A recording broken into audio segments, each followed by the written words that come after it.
मेरे प्यारे देशवासियों, नमस्कार। कोरोना के खिलाफ देश आज फिर एक बहुत बड़ी लड़ाई लड़ रहा है। कुछ सप्ताह पहले तक स्थितियां संभली हुई थी और फिर एक कोरोना की दूसरी वेव तूफान बनकर आ गई। जो पीड़ा आपने सही है, जो पीड़ा आप सह रहे हैं, उसका मुझे पूरा एहसास है। जिन लोगों ने बीते दिनों में अपनों को खोया है, मैं सभी देशवासियों की तरफ से उनके प्रति संवेदनाएं व्यक्त करता हूं। परिवार के एक सदस्य के रूप में मैं आपके दुख में शामिल हूं। चुनौती बड़ी है, लेकिन हमें मिलकर अपने संकल्प, अपने हौसले और तैयारी के साथ इसको पार करना है। साथियों, अपनी बात को विस्तार देने से पहले मैं देश के सभी डॉक्टरों, मेडिकल स्टाफ, पैरामेडिकल स्टाफ, हमारे सभी सफाई कर्मचारी भाई बहन, हमारे एम्बुलेंस के ड्राइवर्स, हमारे सुरक्षा बल, पुलिसकर्मी, सभी की सराहना करूंगा। आपने कोरोना की पहली वेव में भी अपना जीवन दांव पर लगाकर लोगों को बचाया था। आज आप फिर इस संकट में अपने परिवार, अपने सुख, अपनी चिंता छोड़कर दूसरों का जीवन बचाने में दिन रात जुटे हुए हैं।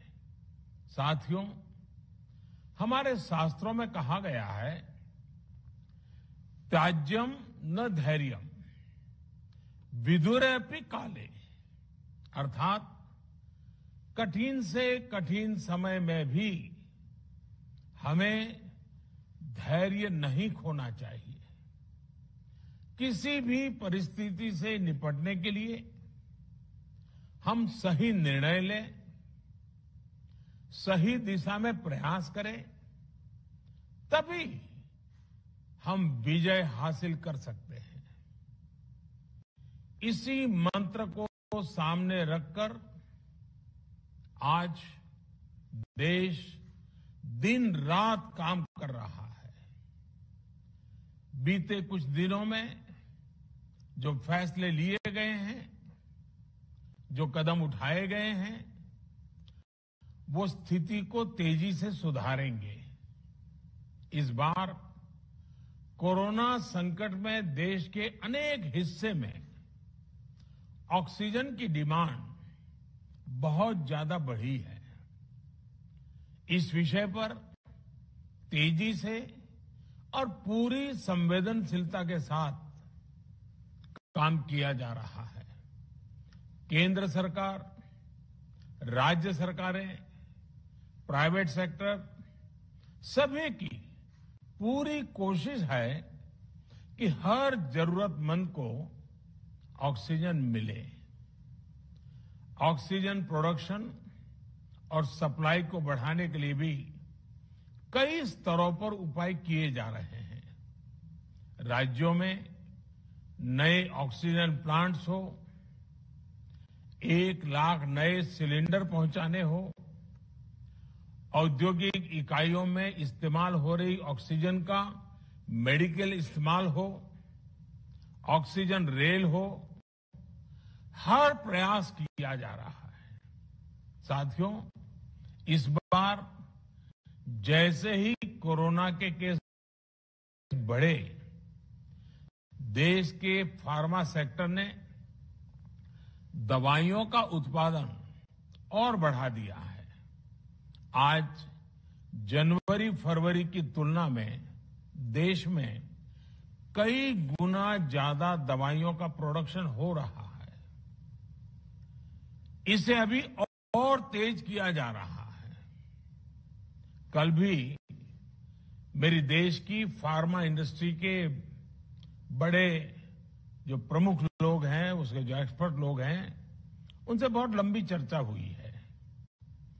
प्रोडक्शन बढ़ाने के लिए हर तरीके से दवाई कंपनियां की मदद ली जा रही है। हम सौभाग्यशाली हैं कि हमारे देश के पास इतना बड़ा मजबूत फार्मा सेक्टर है जो बहुत अच्छी और तेजी से दवाइयां बनाता है। इसके साथ ही अस्पतालों में बेड की संख्या को बढ़ाने का भी काम तेजी से चल रहा है। कुछ शहरों में ज्यादा डिमांड को देखते हुए विशेष और विशाल कोविड हॉस्पिटल बनाए जा रहे हैं। साथियों, पिछले वर्ष जब देश ने कोरोना के कुछ ही मरीज सामने आए थे, उसी समय भारत में कोरोना वायरस के खिलाफ प्रभावी वैक्सीन के लिए काम शुरू कर दिया था। हमारे वैज्ञानिकों ने दिन रात एक करके बहुत कम समय में देशवासियों के लिए वैक्सीन विकसित की है। आज दुनिया की सबसे सस्ती वैक्सीन भारत में है। भारत की कोल्ड चेन व्यवस्था के अनुकूल वैक्सीन हमारे पास है। इस प्रयास में हमारे प्राइवेट सेक्टर ने इनोवेशन और एंटरप्राइज की भावना का बेहतरीन प्रदर्शन किया है। वैक्सीन्स की अप्रूवल्स और रेगुलेटरी प्रोसेसेस को फास्ट ट्रैक पर रखने के साथ ही सभी साइंटिफिक और रेगुलेटरी मदद को बढ़ाया गया है। यह एक टीम एफर्ट है जिसके कारण हमारा Bharat 2 made in India vaccine के साथ दुनिया का सबसे बड़ा टीकाकरण अभियान शुरू कर पाया।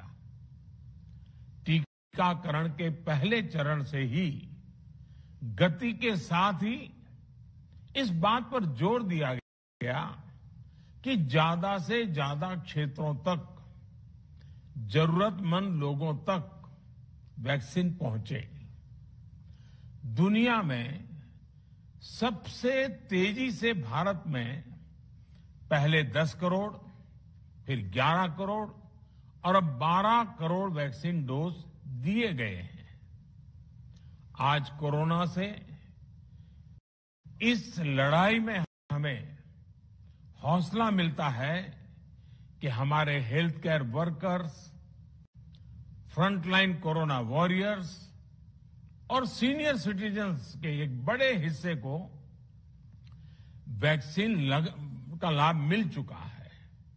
साथियों, कल ही वैक्सीन को लेकर हुए एक और अहम फैसला भी हमने किया है। 1 मई के बाद से 18 वर्ष के ऊपर के किसी भी व्यक्ति को वैक्सीनेट किया जा सकेगा। अब भारत में जो वैक्सीन बनेगी उसका आधा हिस्सा सीधे राज्यों और अस्पतालों को भी मिलेगा। इस बीच गरीबों, बुजुर्गों, निम्न मध्यम वर्ग के लोग 45 वर्ष की आयु के ऊपर के व्यक्तियों के लिए केंद्र सरकार का जो वैक्सीन कार्यक्रम चल रहा है वो भी उतनी ही तेजी से जारी रहेगा।